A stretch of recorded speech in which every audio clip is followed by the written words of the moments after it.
Hello guys, welcome to my Ramble. Today we are gonna talk about a mystery quest, the next update. So let's see, let's grab it here. I haven't read any of this yet.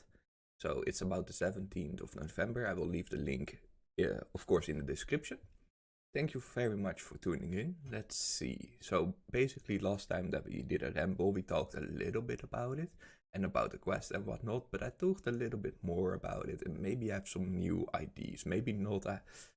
It's debatable and I like to, hear some input for you guys, of course. Oh, and by the way, we also are just mining some amethyst, basically to get ourselves on the Ironman. A little bit of arrow tips.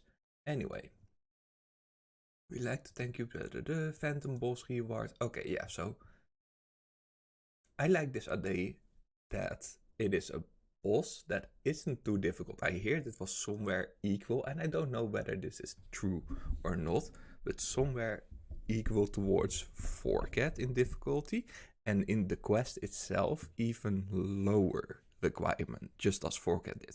And if that is the case, I like to address maybe two things. One of the things is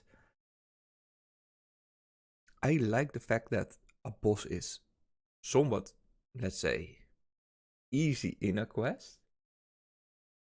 So you can just rush the quest and be done with it and get your quest cape back. I like that aspect. On the other hand, I feel like, why are we doing this? If it is, let's say, a Grandmaster quest, right? And you're not Grandmaster PVMing, or well, of course, quest bosses are always a little bit easier, obviously, than, let's say, literally Grandmaster CMs, or whatever, the combat tasks. So, of course, let's say if Forget was normally Forget and not buffed, I really would love to have seen that, because why do we put Galvac in if Forget is going to be nerfed in the quest, if that makes sense, where Galvac might be same difficulty, if not more difficult, due to the fact it always erases pretty much, the hardcore status of first tryers, if that makes sense. So I see both debates here, if that is actually the case. I'm just on a ramble here, obviously. So, in a way, why do we make it easier if that is the case? And the pro is, the con and pros pretty much being at least you get your cape quite easy. So I can see it a little bit with, let's say, TOB. The entry, whatever it was for the quest, Theater of Blood. What I think for that is people were complaining that TOB might be a little bit too difficult to get into.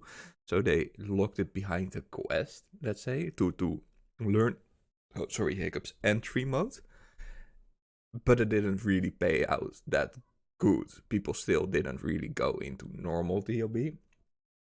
So I don't really think making easy content for a quest is necessary, due to the fact that if we're still not implementing that everybody goes to, let's say, TOB, for example, it might actually be a useless quest to begin with, because most people are not rocking with the regular TOB after one entry. They just quit it, because often entry is more difficult enough as it is, and I would like to say just challenge yourself, if that makes sense. And I am so on a ramble, but I hope that makes sense. If it is a little bit, sure, we took a detour, but whatever. Let's go further along.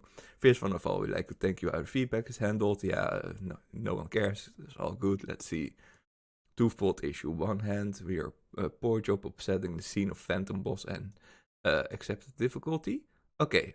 So that was a little bit of what we were talking about. So that makes sense, I guess. So let's see. The powerful reward shouldn't be. Well, wait. So gauging how powerful the reward should be hasn't been possible. This causes an amount of confusion. Most certainly to keep in mind the future content of the pitches. Okay, yeah, sure. That makes sense. Why make a quest boss very easy if the rewards are extraordinary, good, for example? That doesn't make sense. So let's see. On the other hand, we're still transitioning from our previous poll, approaching new announced way of handling content. Okay, props to Jagex in that, like they definitely take our considerations seriously, and I like that. They did honestly a poor job back in the days, not really going with the flow of the community, let's say, but they do a really good job. So that's nice to see. So this reward polling changes went live. Yeah, we already saw that earlier, of course, in the previous Ramble. So this doesn't care too much. Okay, let's just go. So here, what should you expect from the Phantom boss, given it being from a master quest? We're not looking at an Inferno level difficulty, obviously, because it is a quest, right? That should, if I bet you, if and hear me out, if Inferno was a quest boss and it is that difficulty, barely nobody had actually a questscape. So I think that's a good approach for Jagex. So here. We think it's very slightly more mechanical version of Forget. So as we said, it's very nice with lowered stats. I don't. Okay, I like the fact that they make it more mechanically. So you need to pay attention to do the boss. Lower stats means it's faster dead than Forget, and what is a regular Forget kill? 1 minute 10 seconds. So that might be a problem for bot farming, I guess, if the kills are that fast. So I don't know. I'm just dabbling in unknown territory right now. I don't know anything about that. Let's see. But you'll be able to shred through the boss. Like as I said, that's I don't know whether that's good. But whatever. For the quest variant of the Phantom boss, we're aiming for the to be the bested by the players with a combat level of around 85. Ooh, I actually can do it on my ultimate Ironman then. That sounds good. Okay, I might actually just do it as soon as possible then. Okay, awesome. So let's see. As for the post-quest version, you're likely to want to have 95. Okay, this is what we addressed earlier. So in the quest, around 85 and 95 out of the quest. That's the same what they did with Forget. And I am personally not a fan of that. Let it keep the same difficulty, because hear me out. If you can do it at 95 after the quest, you could have easily done it on 85 on the quest, right? So, and if you're planning to kill, okay, here, wait. Let me rephrase that. If you're planning to kill, let's say, Forget, and it is so easy in the quest, and then you do Forget after the quest, and mainly you do it straight after the quest. So you're maybe half an hour later and you're doing it again, that boss. But then it's so much more difficult. I think that's off-putting for the most people. I know it could be off-putting to have the same difficulty outside the quest as inside the quest, but then it's off-putting in the quest. But at least if you can do it in the quest, you can do it out the quest, if that makes sense, like after, post-quest. But this doesn't make sense for me at all. I'm not a fan of this. But definitely, guys, let me know if you're a fan of this or whatever, or you have a totally different approach upon seeing this. Let me know. I'm really curious about you guys, perspective, because I am not always correct, of course. I like to learn, and see different perspectives. Definitely. So let's see. We hope to be okay. This is about the bow. So we hope to be. Let's see. We hoped above the details helped clarify by the bow changes. Okay, offered from next. Wait, slightly more powerful since the version was offered from next. Oh, that's right. Yeah, I heard they wanted to do Zerite crossbow at next, but okay. So half a year ago to a year ago, Nex was released. I think a little bit over half a year, not crazy as long ago.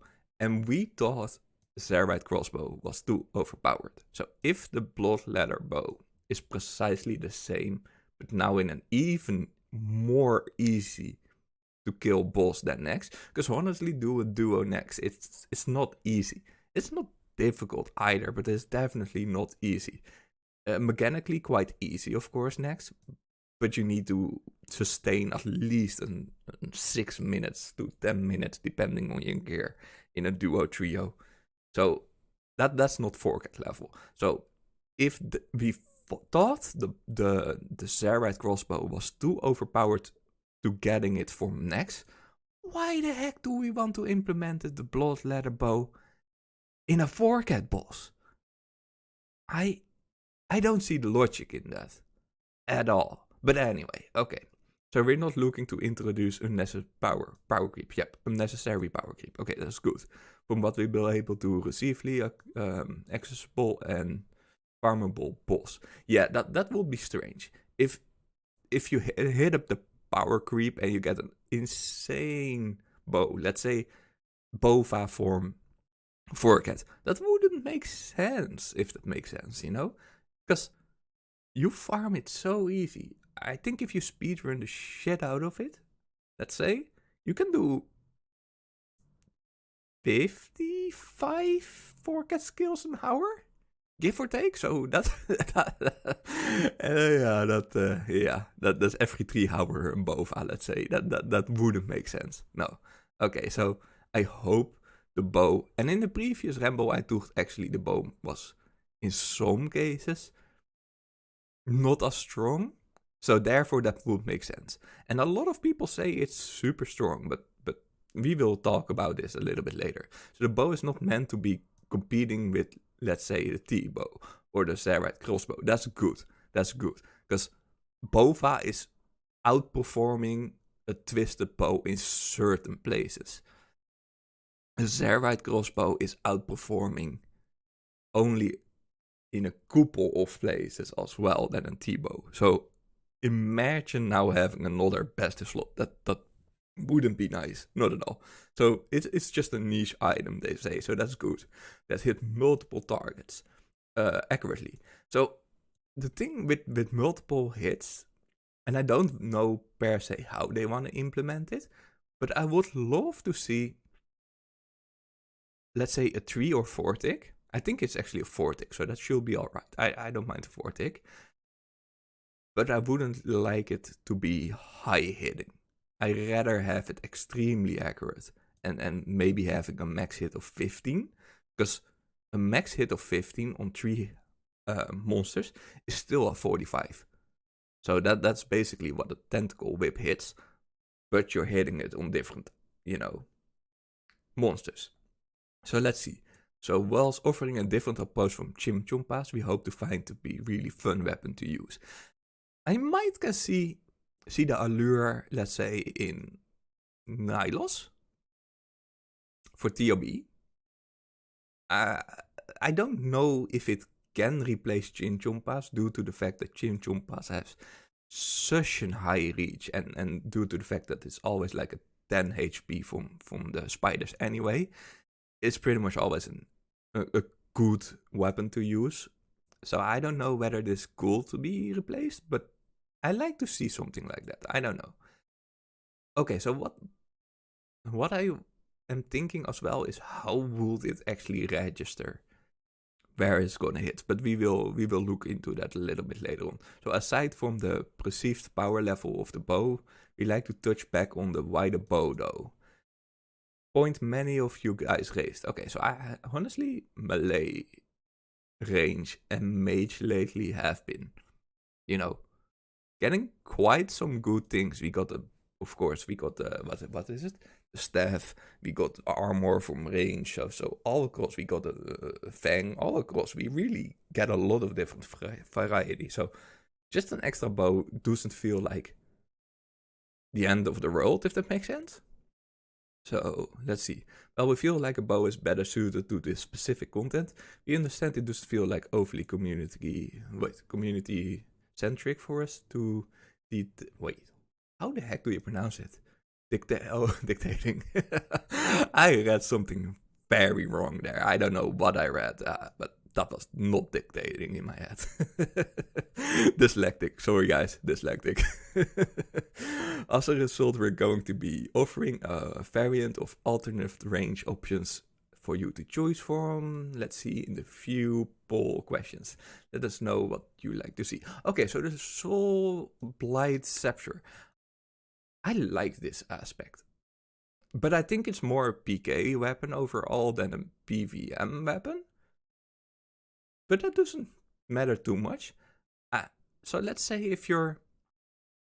I'm just spitballing here, and correct me if I'm wrong, or maybe I forgot something. I've seen people do Inferno with an Ancient Mace.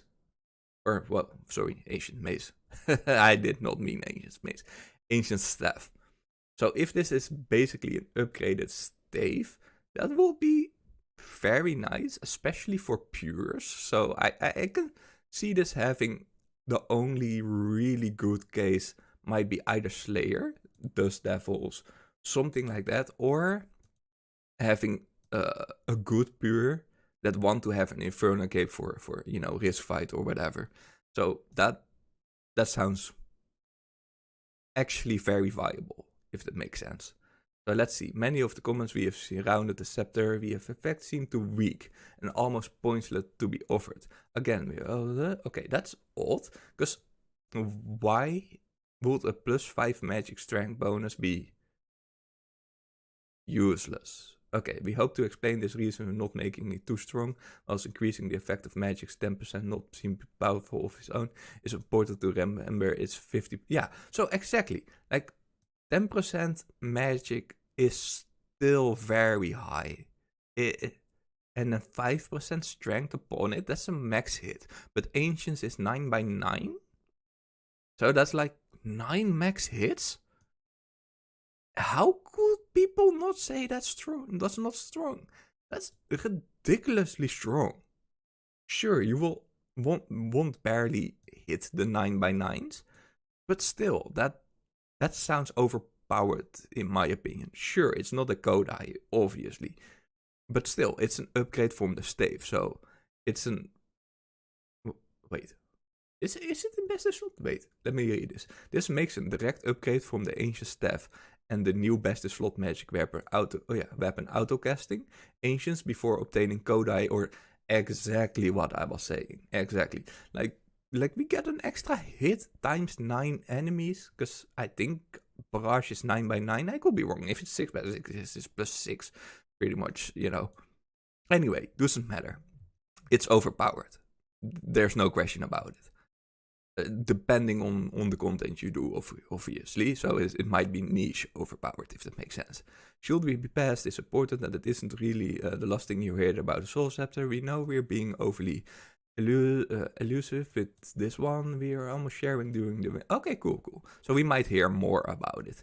So this is actually where I'm super intrigued. The Shattered Herd. We've seen your decided Shattered Herd to make a divine effect.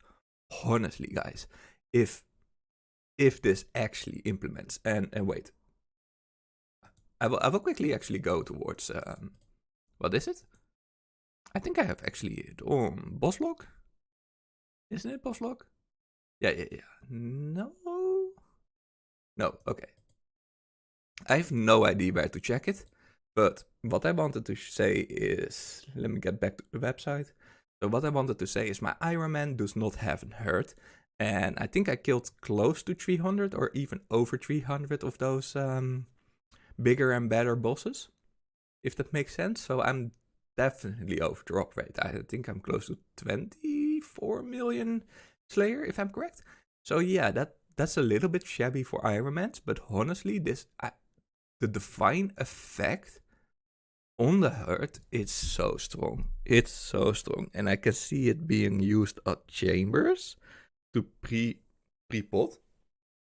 So how I do my CMs, for those who are interested in it, I just reset Tecton consistently, and I do vulnerability from the Lunar's spellbook swap. And it will automatically swap back to Lunar's. So I have Vulner on Tecton in my CMs. And if it's actually a Divine Potion, it stays that high, and the accuracy will be so good from vulnerability.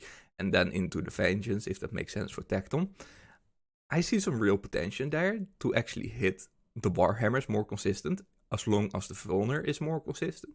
And I do think this might be a little bit better, because it's not only the heart that is actually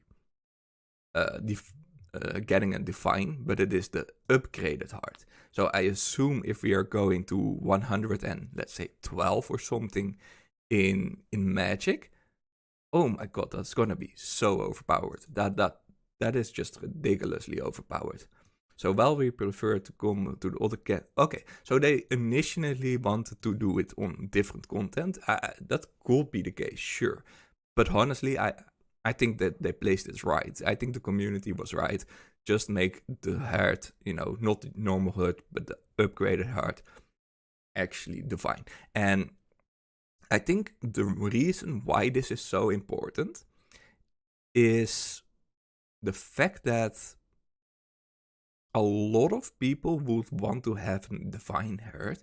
So it's not only the mid-tier players that can farm the boss for huge profit, but also the high-end players will be there, because the high-end players will actually use the heart, where the lower, let's say, players or the mid-tier players will actually use it for profit.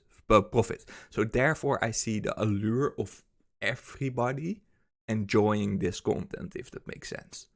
Because it's either money farming boss for mid-tiers, or obtaining that untradeable high-end weapon, let's say call it a weapon. It's not a weapon, but item to make better speedruns, for example. Because the other thing is, I was talking about CMs, but let's now talk about TOB. A lot of speedrun TOBs actually revolve around the heart. The heart is often being traded over in speedruns in Nylos. So I see one problem there. Let's say if you do a duo or trio, you cannot trade it over anymore, because I assume the saturated heart is untradeable. So that will make the inventory of certain players, especially speedrunners, be more crowded and more chaotic, let's say.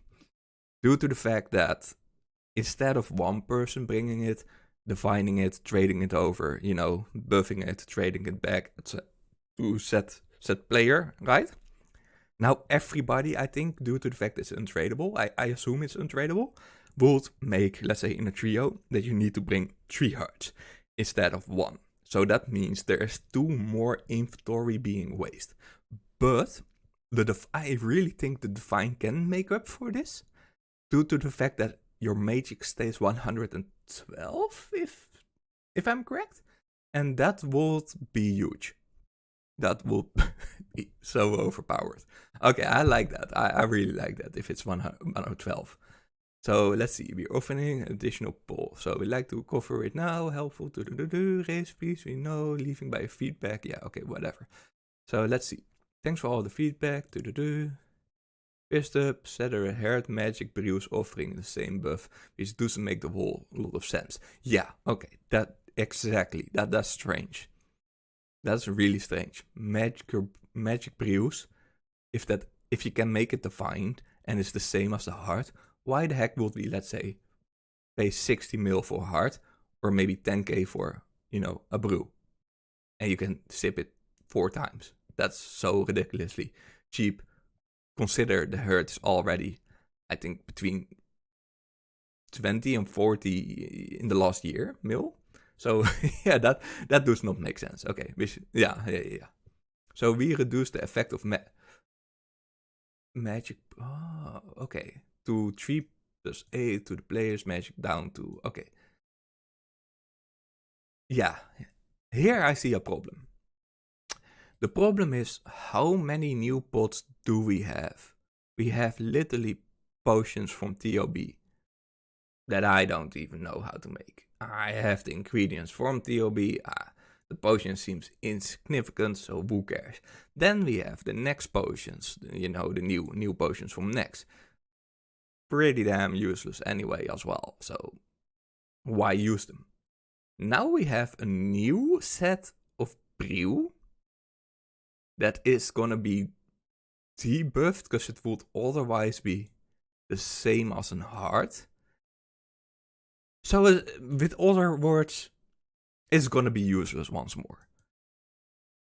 Because you can better do, let's say, a normal heart, because then you maybe have a brew, a magister's brew, or maybe the heart is even better than the brew, and then you have an upgraded heart that's even way better than the magical brew. So I see this being that content really soon, just like all the other brews that come in the game last year. I'm not a fan. Either make the heart more overpowered, or don't implement the magister's brew because it's that content, or make it completely different and make a whole new potion. Let's say aggression potion. All NPCs stay 20 minutes or 10 minutes aggressive, or even non-aggressive monsters make them aggressive, you know? Let's say, so I would, okay, so I do this grind on my Ironman neck reels because I want to have a lot of seeds. I like to AFK them with full cooldown, so I can stay indefinitely there.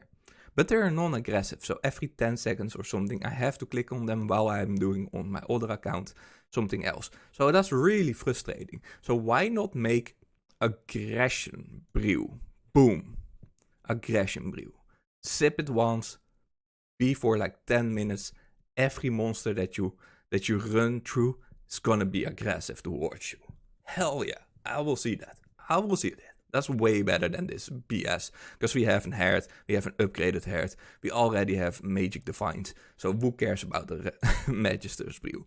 If that makes sense, right? Maybe some niche things could be from this, but honestly, who cares? So let's see. We also considered giving the Satellite Heart Divine Potion effect, but we will believe this doesn't quite suit the content. Wait, we also considered giving the Satellite Heart Divine Potion effect, but wait, did I make a mistake? So first of all, we hear your comments about. We also considered the Satellite Heart Divine Potion effect, but this doesn't suit content. It should be a divine, whatever Jagex says. If Jagex is not along with this process, I think that will be hugely stupid, and the Saturn Herd will be that content as well. So they need a divine potion effect. Although it's the only major content change we would like to discuss. In the other concerns you raised before launching to the Wednesday 16th, so that's yesterday, or when this is live 2 days ago. Along those rewards, we changed available Revenant weapons. Also see discussion here. Who cares about the Revenant weapons? I will make maybe a post, but not right now. This is about the quest rewards. So why another range weapon and why it's another bow? As you know, we already plenty of range weapons in game, including the bow Faradin, Masori armor, Tombs of yeah. So okay, honestly, this is just their opinion, and sure, I can see the allure. They say we got we got Carbis, we got Scott Swords, we got Tumiko Shadow. We basically have a whole variety. So who cares for an extra weapon? I'm with Jagex on this one for sure. I am definitely with Jagex on that one. But let's see. Why is this going to be another charged weapon? I am a huge fan of charged weapons, even though, as you can see over here, I'm an Ironman. I think it's healthy for the game. I really think it's healthy, due to the fact that money sinks is important.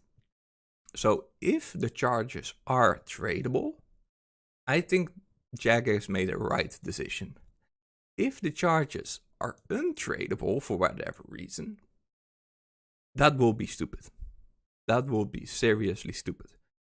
The same kind of thing you can say with, what is it? Faradin. The charges upon itself are untradable, but you can downgrade certain items and get the charges. So in a way, it's an item sink. So that's still nice, you know. So this The charging weapons, in my opinion, totally fine. I think it's healthy. You totally see where the players are coming from. We plenty of charges in weapon already. That's good. That's good. I I dislike it in a way for an Ironman. Same for me, obviously. But I'm willing to set at least some time in it. If that makes sense, if the bow is worth it. So, okay, wait. Hear me out. The allure to have a non-charged weapon on an Ironman is super nice, but we still choose to be an Ironman. I am literally choosing to mine 2 weeks here for 100k or 3 weeks here for 100k of amethyst darts, you know? We don't have a grand exchange, and basically we didn't want it, so therefore charged weapons, get screwed. It's basically, that's why I rarely use the site, and when I get my Fang, then the site will for me be that content because it's just too much. That charge, but hey, or sorry, that charge, or hear me, blood runes, my bad. So let's see. Okay, so with the site, let's say, it's too much of charging. I'm spending like 3 or 4 hours for 1 hour of PVM, like skilling to PVM. It's a little bit of an overkill for the site. But if you say bow Faradin, even if you don't max it out completely, it's still very easy to sustain. Same with the bow. Let's say the Revenant bow. It's very easy to sustain it. So who cares, if that makes sense? So sometimes the potential time things create to maintain weapon doesn't make it fun. Exactly. I'm completely true about that. I'm glad Jagex addressed this. Like they should make charged weapons, but it shouldn't be that you need to spend weeks upon weeks with, let's say, the site. Indeed, like I didn't even read this, and I was already bringing this up. So yeah, like spending an hour of blood runes equal to 1 hour's ward charges. Far less, in fact. Exactly. Like a one-on-one ratio, I can live with that. Because sometimes you just don't want a PVM, or you're maybe. Let's say I'm making dinner. Let's say, hypothetical, I'm now making dinner. Dinner takes me 1 hour. So in that 1 hour, I couldn't PVM, but I still can, mine amethyst. Let's say if amethyst was or blood. Okay, let's actually make it reasonable. Blood runes, AFK and current. That's maybe. Let's say I do that for an hour as well, and then I can do a hour with the site.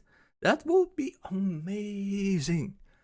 Honestly, that I will be so happy about that. So I would like to see that with this new bow. Not a 1-to-1 ratio, maybe a 2-to-1 ratio, but at least not too chore, indeed. Like not make it a chore that much difficult.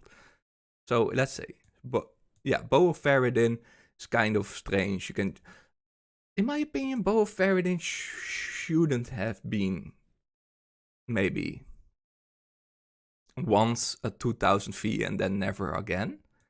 Because that would be nice for Ironman, but it is not great money sink. So yeah, I can see why they're effed up about the Faradin bow. I can see that. Okay, that makes sense.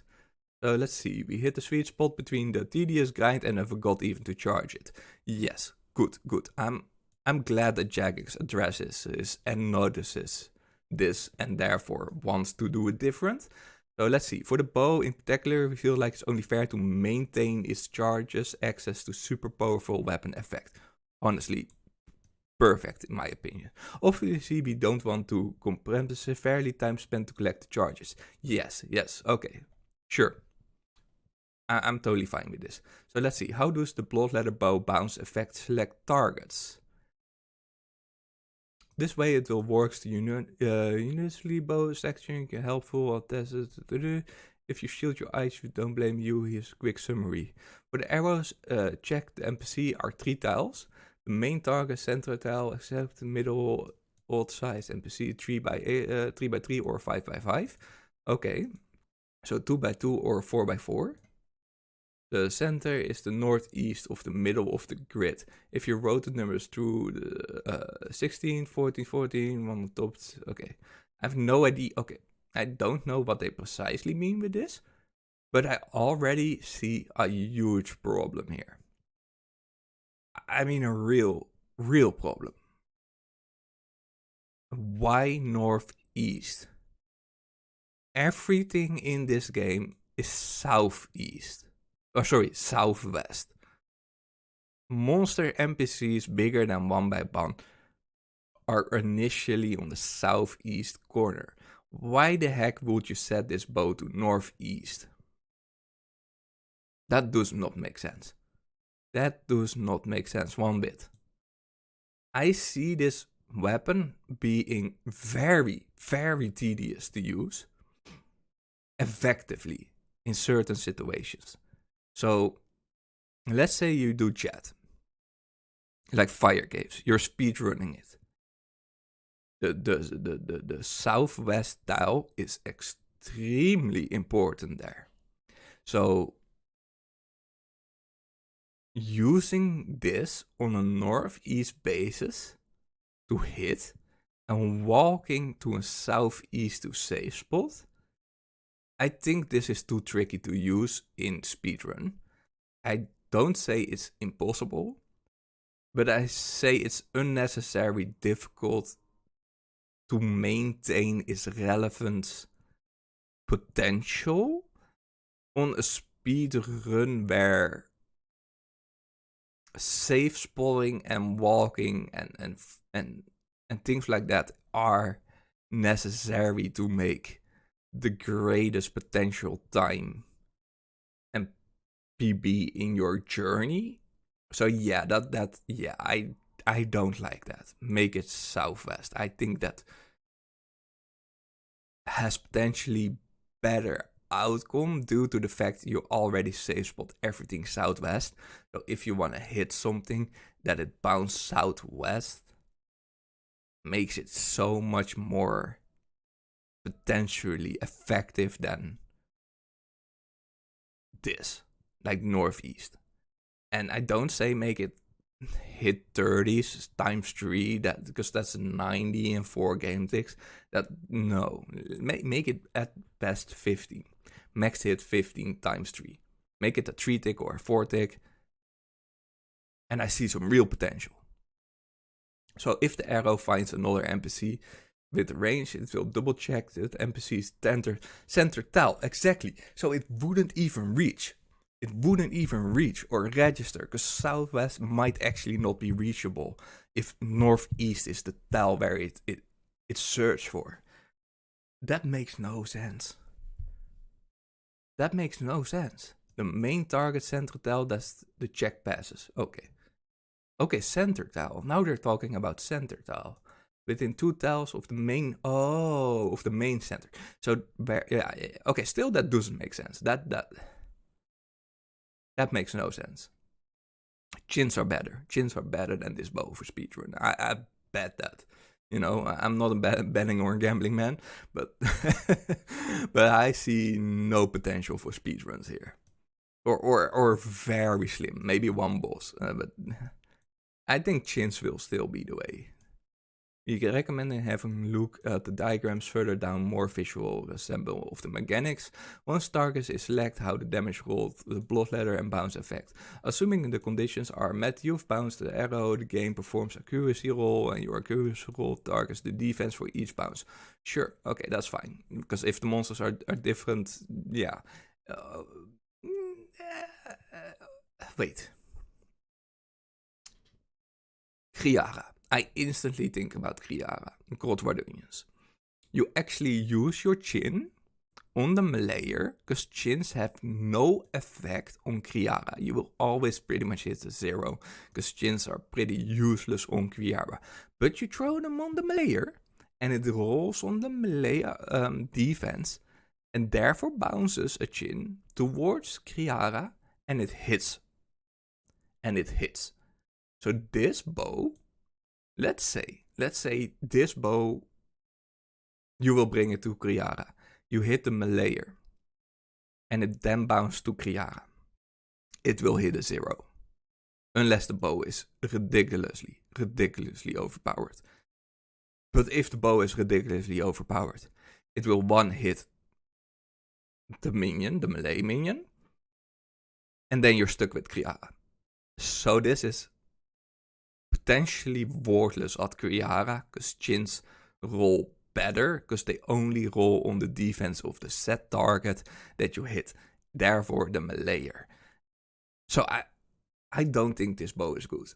I think it has huge potential in a lot of different places to be really good, unless the max hit is just that much better than expected to be. Then the bow is still good, but not the effect will be good, unless the effect of the bouncing hit is also maxed really high. But then we are going to the let's hit 90s consistently, and that does not make sense. So the bounce arrow hit damage is rolled between a 0 and a 66% of your max hit. Okay, that's good. Exactly. 100% would be tedious. Nope. So I'm glad it's a max hit of 66% of your max hit. So with this said, 66% of a max hit of 15, let's say, is like one third. So that's a 10.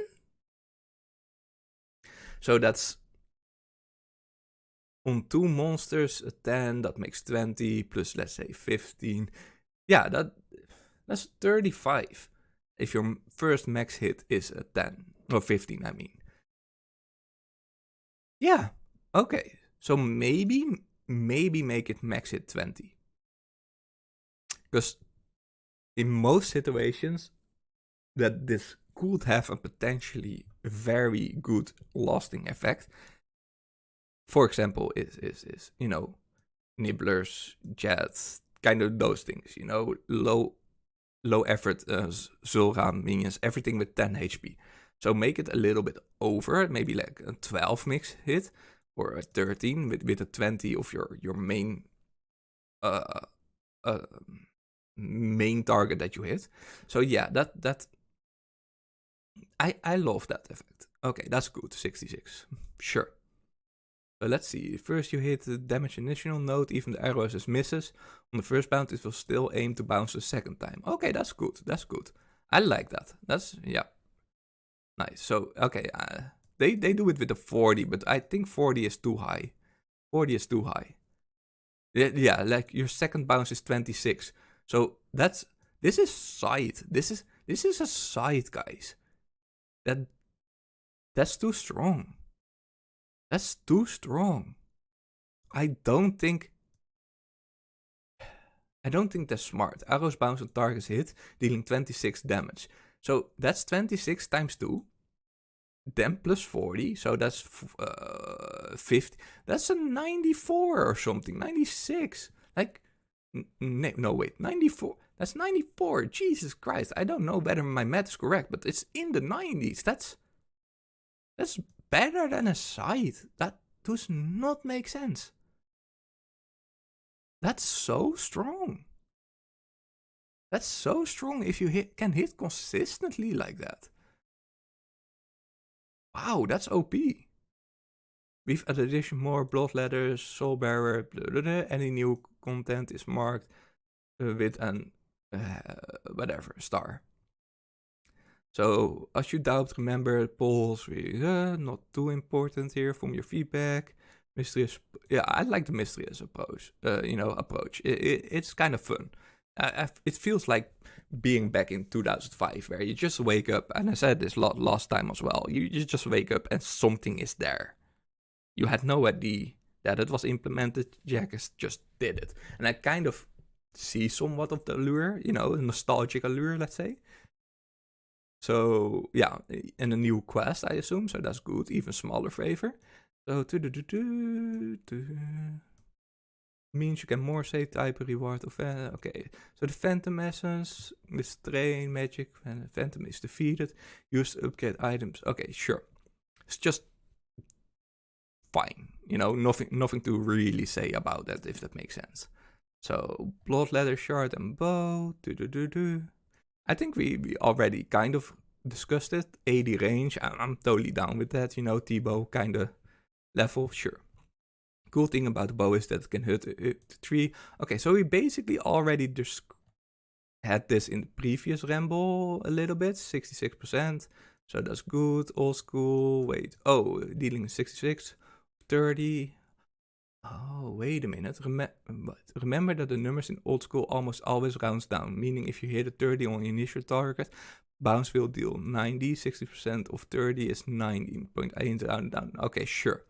I'm fine with that. Yeah, now who cares? Let's see. Yeah, okay, so this is where I wanna actually talk. Let's say this blood veld is 2x2 indeed. If you're safe, let's say here's a wall. Can you see my mouse actually? Okay, here's some wall, right? So you can, let's say, 3 tiles is the wall, you're standing over here or whatever over here. Because he cannot walk, because this is southwest tile. Southwest tile plus here, you're gonna get hit, so you're gonna stand here, right? Because then you don't get hit, you have a safe spot. So it registers always on southwest, and then it goes to the southeast, so it will hit here. That does not make sense. Unless the bow registers here and go there, sure. But those two are not southwest. And the monster is always registers southwest. So that's here and here. So if it registers, it should, and it registers as it said, northeast. So north, hit. East, hit, right? That makes sense. But southwest tile is the only true tile of the monster, so it will hit here and here, while the monster are officially standing here and here. That does not make sense, because you're standing here. Here is a wall, right? Here is the official NPC. So the official NPC is here, it targets it here, so it will go there and there. But if it targets there and there, how the heck am I supposed to do that? Like, hear me out. Here, southwest. It should reach to southwest. So here and here. I see the allure being made, but would that hit like then? Like that? I don't know. I need to think a little bit more about this, because this is the first time I read this post, just as you guys. So therefore, I've just no idea. I need to speculate more about this. Maybe in the next ramble, this goes too in depth to really think about it right now. But for those, 3 tiles from each other, sure. Worth bearing arrows, okay. Yeah, so a 3x3 won't hit, because it's actually registering then here.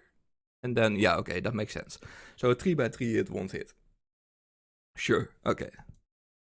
Let's scroll through. We actually did this in the previous ramble. So what is this? Shoot a bow, be a ranged weapon, damage multiple targets, drop as a mystery, new. Yeah. I think we already did this. Okay, this was in the previous ramble as well. So, guys, this was it for now. Thank you guys for tuning in. I would love to hear you guys' opinions about my subject and just what you guys think. And maybe if I said something wrong, I would love to learn something from you guys. So, thank you. It was a long ramble, longer than normally, but there was a lot to address. So, guys, thank you very much. Have a good weekend. Bye-bye.